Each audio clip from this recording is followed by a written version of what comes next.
औज़ुबिल्लाहिमिनश्शैतानिर्रजीम बिस्मिल्लाहिर्रहमानिर्रहीम। इस्लाम 24/7 में आपका होस्ट सैयद मीसम रज़ा हाजिर खिदमत। नाज़रीन कराम, हमारा टॉपिक, हमारी ट्रांसमिशन का नाम विजन 2050 और मकतब अहले बैत। इसी के ज़ेल में हमारी गुफ्तगू जारी है और हमारे गेस्ट आप सबके बहुत पसंदीदा, हमारे बहुत मोहतरम आगा सैयद ज़ैगम अली रिज़वी साहब। आप रिसर्च स्कॉलर हैं और हमेशा की तरह से आपके साथ गुफ्तगू करके हमें बहुत मज़ा आता है और आप लोग भी नाज़रीन इस गुफ्तगू से बहुत इस्तिफ़ादा हासिल करते हैं। आगा खैरियत से हैं? अल्लाह का शुक्र, बहुत शुक्रिया। मैं अपनी पूरी टीम की जानिब से आपका एक दफ़ा फिर शुक्रिया अदा करता हूँ कि आपने हमें टाइम दिया। अगर जैसे पिछले किस्में हमारी गुफ्तगू जारी थी, जो हमने एक सोसाइटी के हवाले से बात की थी, वो हमारी बात अधूरी रह गई थी।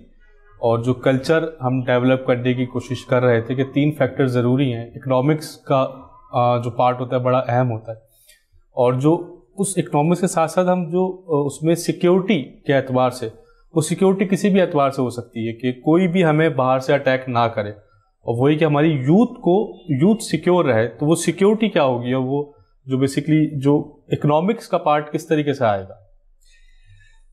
औज़ुबिल्लाहि मिनश्शैतानिर्रजीम बिस्मिल्लाहिर्रहमानिर्रहीम।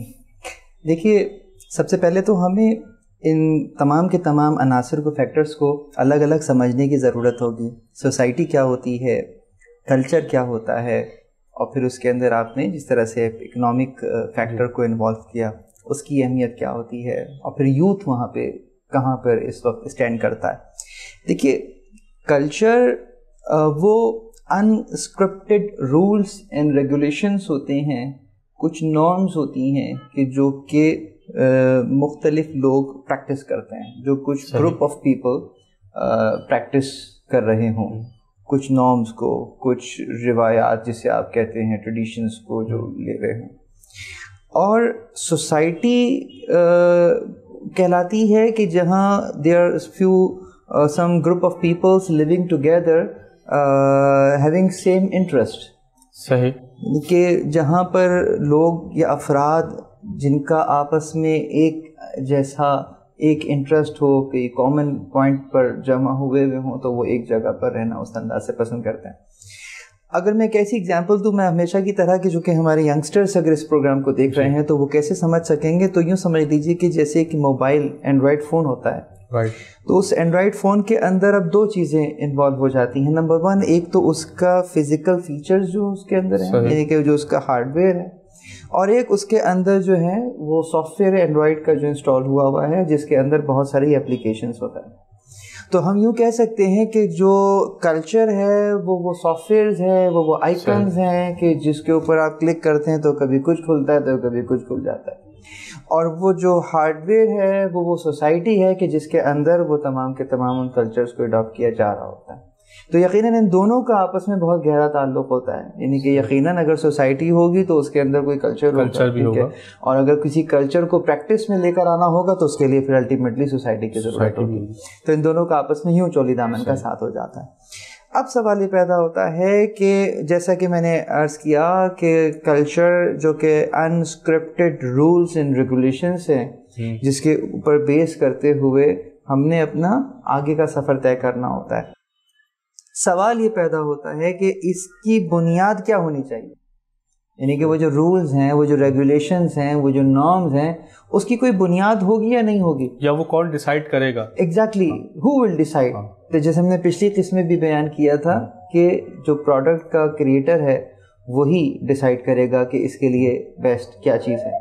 अब हम देखते हैं, फिर रुजू करते हैं उस प्रोडक्ट की तरफ कि किस चीज़ को अडॉप्ट किया जाए और किस चीज़ को अडॉप्ट ना किया जाए। सही। तो हमें एक उसूल नज़र आता है, और वो इस अंदाज से कि चूँकि हमारे पास वक्त इतना नहीं है कि मैं उस वाक़े के सियाक़ और सबाक़ को भी छेड़ दूँ। मस्जिद ज़रार का वाक़या सबको मालूम है। परवरदिगार के घर के मुकाबले में एक घर बनाया गया जो कि वो भी मस्जिद थी, और टेक्निकली ग्राउंड पर देखा जाए तो मुसलमानों से अमूमन करीब की मस्जिद थी। ठीक है, वो जो मस्जिद कुबा है वो ज़रा दूर की तरफ थी कि एक पहाड़ को थोड़ा क्रॉस करके फिर वहाँ जाना डिस्टेंस के एतबार से मुहिम था।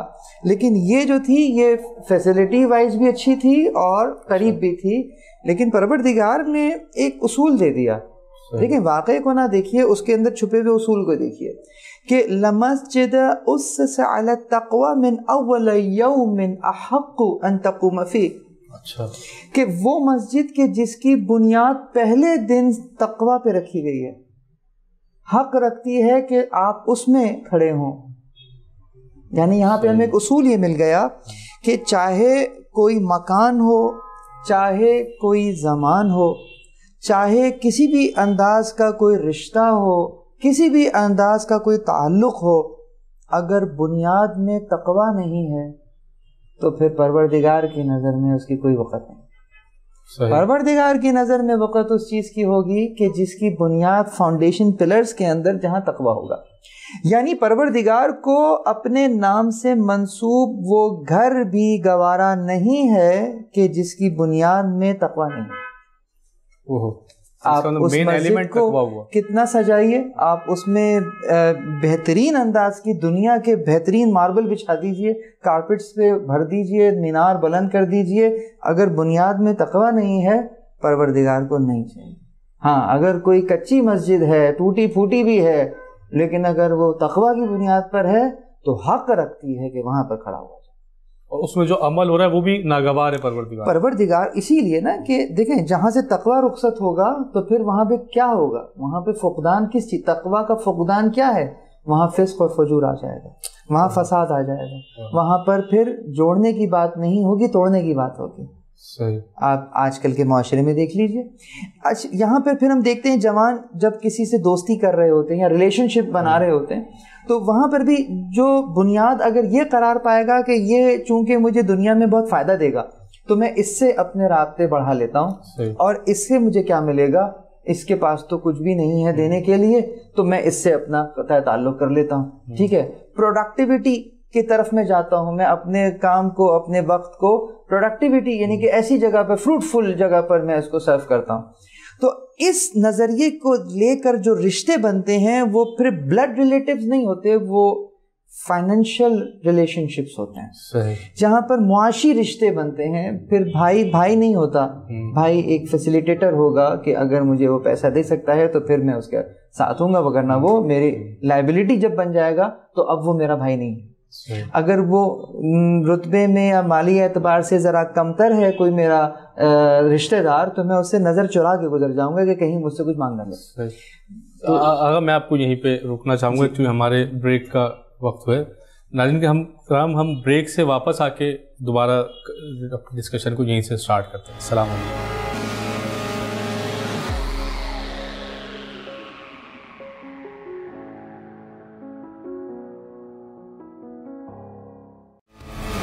नाज़रीन, हम ब्रेक से वापस आए, हमारी गुफ्तगू जैसे जारी थी। अगर जैसे आप फरमा रहे थे, उस्ताद का भी इस पे मुझे वो शेर याद आ गया, साहिबाने ज़र को बड़ा आदमी समझते हैं, कम ज़र मोमिन को बस यूं ही समझते हैं। तो वही बात आपने मिसम देखें, बात असल में यही है कि हमारे जो ये सिर्फ यूथ का मसला नहीं है, इसलिए कि कल्चर एक दिन में नहीं बनता है। कल्चर बनते बनते सदियाँ लगती हैं और वो फिर नस्लों में ट्रैवल करता है। आज यूथ को बहुत सारी चीज़ें विरसे में मिली हैं और यकीनन बहुत सारी चीज़ों की बुनियाद वो रख रहे हैं जो कि उनके आने वाली नस्लों को मिलेंगी। देखना यह है कि किस चीज़ को अडॉप्ट किया जाए, किसको अडॉप्ट ना किया जाए। ठीक है, मैं यूँ नहीं कह रहा कि कल्चर का मैं मुखालिफ हूँ, मैं किसी मॉडर्निज़म का मुखालिफ हूँ, नहीं, ऐसा नहीं है। हमें देखना होगा चूँकि इस्लाम के अंदर बहुत सारे कुछ उसूल ऐसे हैं जो असासी हैं, ठीक है, जिनको बनाया गया है, और कुछ यानी कि यूँ समझे कुछ इजराई हैं और कुछ असासी हैं। तो इजरा के जिनको जारी रखा गया कि पहले भी थे अब भी वही रहेंगे। अब वो आया सही है कि नहीं, ये कैसे पता चलेगा हमें? अगर सही है तो जारी रहेंगे, अगर गलत है तो रोक दिए जाएंगे। उनका जारी रहना जो है शारे की नज़र में फ़कत अगर उसने उनकी कंटिन्यूटी की तरफ ओके, जिसको हम आम ज़बान में कहें कि ओके कर दिया है, इंडोर्स कर दिया है, तो वो जारी रहेंगे। इसका मतलब सही है, वो सही है। लेकिन ज़रूरी नहीं है कि हर चीज़ जो राइज हो, चलती आ रही हो, वो सही हो। तो यहाँ इस्लाम ने फिर वही देखा है कि बुनियाद में तकवा है या नहीं है, कहीं हुक्म इलाही पामाल तो नहीं हो रहा है। तो इस तरीके से बहुत से कवानीन है। अब मैं आपको उस तरफ लेकर आता हूँ कि हमारे जो माशरे की सोच है वो बहुत ज़्यादा कैपिटलिस्ट होकर हम बात को सोचते हैं। जैसे कि आपने भी कहा साहिबाने ज़र को बड़ा आदमी समझते हैं और कम कमज़र मोमिन को बस यूं ही समझते हैं। हम जिसे अमीर कहते हैं असलन अमीर वो नहीं होता जिसे हम अमीर कह रहे होते हैं। अच्छा, अगर आपकी बात करना पॉइंट निकले, जैसे आपने अभी पिछले प्रोग्राम में कहा कि सक्सेसफुल हम क्या समझते हैं कि सक्सेस वो नहीं है कि जो हम समझते हैं। आप देखिए ना, असल में ये सब सकाफत इस्लामी के अल्फाज हैं जो कि इनकी रूह निकल गई है। अब वो मुर्दा जिस्म बाकी रह गया है, उसकी रूह गायब है। अमीर किसे कहते हैं, गरीब किसे कहते हैं? हम अमीर के मुकाबले में गरीब को लेकर आते हैं और फिर कहते हैं अमीर अमीर क्यों है, उसके पास दौलत है, और गरीब गरीब क्यों है, इसके पास दौलत नहीं है। यानी कि हमारी फिक्र दौलत से आगे सोचती ही नहीं है। एक भूखे से पूछते हैं कि 2 और 2 कितनी, तो कहता है 4 रोटियां। उसको चांद कैसा दिखता है, कहता है बिल्कुल रोटी की तरह गोल है। मतलब फिक्र चाहे चांद पर जा रही हो, चाहे अपने मुकाबले में अपने आसपास के लोग नज़र कर रहे हो, रोटी से बढ़कर सोच ही नहीं पा रहा ये मादियत में फंसा हुआ इंसान। अमीर अमर से है। अमर यानी जो साहिब अमर है, जिसके पास खुदा का अमर मौजूद है, जिसके पास ये अथॉरिटी है कि वो अमर कर सकता है, ये परवरदिगार आलम के हुक्म से करार पाएगा।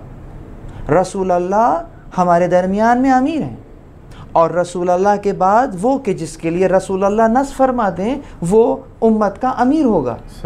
यहीं पे कहा मन अता अमीरी फ़क़द अतानी, जिसने मेरे अमीर की इताअत की उसने मेरी इताअत की। यानी जो उलुल अम्र की इताअत कर रहा है वो उलुल अम्र के जिसकी तरफ रसूल अल्लाह इशारा फरमा रहे हैं, तो वो यकीनन हमारा अमीर है। अगर उस्मान बिन हुनैफ मट्टी का गारा गूंद रहे हों और उनको मौला अली की तरफ से पैगाम मौसूल हो कि आपको हमने फ़लाँ जगह का अमीर बना दिया है, तो अगरचे उनके पैर मट्टी में लथपथ हैं, अगरचे उनके पास रहने के लिए कोई ढंग का मकान भी नहीं है, पहनने को ढंग के कपड़े नहीं हैं, लेकिन उस्मान बिन हुनैफ मौला की तरफ से अमीर हैं। और अगर कोई शख्स साहिब ज़र हो, जिसको साहिब सरबत कहते हैं, लेकिन अगर वो यकीनन साहिब तक़वा नहीं है, पैसा तो बहुत है उसके पास, अमीर नहीं कहलाएगा, कहें साहिब सरबत है। अमीर तो वही है कि जिसको खुदा और उसका रसूल इंडोर्स कर रहे हैं, यहाँ से निकलता है अमीर। गरीब भी इसी के मुकाबले पर है। गरीब वो नहीं कि जिसके पास पैसा नहीं है, गरीब वो कि जो कि तन्हा हो, जिसको लोग छोड़ दें, जिसको कोई मदद ना करे, जिसको मददगार मैसर ना आए। चूँकि हम दोस्ती भी पैसा देख के करते हैं और हुक्म भी वही देता है कि जिसके पास पैसा होता है, तो हमारे मुआशरे ने समझ ये लिया है कि पैसा ही वो अथॉरिटी होता है कि जिसके पास हो उसको हुक्म देने का राइट है, और जिसके पास पैसा नहीं है उसको कोई हक नहीं है ज़बान को खोलने का और अपनी आवाज़ बुलंद करने का, वो बस उसको एक्सेप्ट करेगा। तो ये कैपिटलिज्म है, ये हम मादियत में फंस गए। और ये सोच फ़कत यहीं ठहरी नहीं है। यही सोच जब एक तालिब इल्म के पास आती है तो वो यूँ देखता है कि मुझे पैसा कहाँ से ज़्यादा मिलेगा, मैं कौन सी फील्ड चूज़ करूँ, मुझे इलेक्ट्रॉनिक इंजीनियर बन जाऊँ या डॉक्टर बन जाऊँ या क्या। उसके जहन में वो कोई फील्ड ही नहीं होगी कि जो कि ज़ाहिरी तौर पर उसको कमा के नहीं दे रही होगी, तो सिर्फ पैसा होगा उसको, उसके जगह में फिर भी पैसा है। वो तालीम को भी पैसे में तोलेगा, वो इल्म को भी पैसे में तोलना लगेगा। तो फिर इल्म ये बहुत ही एक कलीदी नुक्ता है, और वो ये कि अब जो हासिल किया जा रहा होगा असलन वो इल्म हासिल नहीं किया जा रहा होगा, वो तो ऐसी टेक्निक्स हासिल की जा रही होंगी कि किससे पैसा ज़्यादा बनाया जाए। यहाँ पर एक बहुत अहम नुक्ता है कि फिर मुझे उतना चाहिए होगा जितने से मुझे जॉब मिल जाए। मुझे सीखने के लिए कुछ नहीं चाहिए होगा, मुझे इल्म, फ़हम, फरासत, ये सब चीज़ें अब घर में रखी हुई अच्छी लगेंगी। मुझे मार्केट ओरिएंटेड, जिसे हम कहते हैं मार्केट ओरिएंटेड, यानी कि जो कमा के दें, मुझे वो चीज़ें चाहिए होंगी। तो ये एक बहुत बड़ा जुल्म है कि जो कि हम इस वक्त करते हैं। ख़ुद इस वक्त साइंस सब्जेक्ट्स में ले लीजिए, आर्ट सब्जेक्ट को ले लीजिए, आर्ट सब्जेक्ट के साथ जो सलूक होता है क्या होता है, यानी कि अगर किसी बच्चे की परसेंटेज नहीं आ सकी है तो उसके लिए आर्ट्स है कि अब तो तुम्हारा साइंस में एडमिशन नहीं हो सकता, तुम आर्ट्स की सब्जेक्ट ले लो। यानी कि आर्ट्स को हमने एक डिग्रेड अपने हाथ से खुद कर दिया। जो व्यूवर्स इस वक्त मुझे देख रहे हैं वो मेरी बात को यकीनन एंडोर्स करेंगे, गवाही देंगे।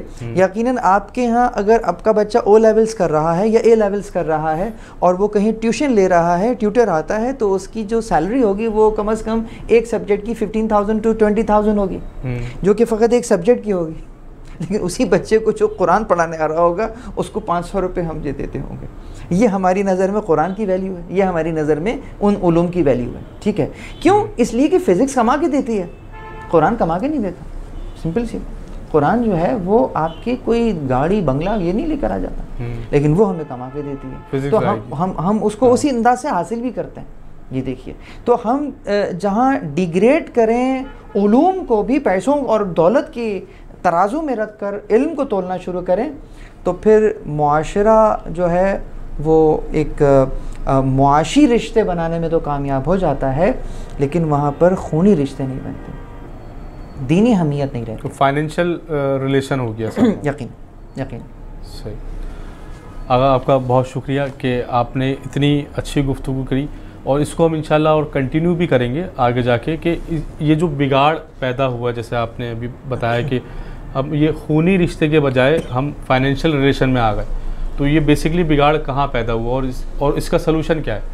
हम मतलब ऑब्जेक्शन तो कर देते हैं कि यार ये चीज़ गलत है, बट हम सलूशन की तरफ नहीं जाते।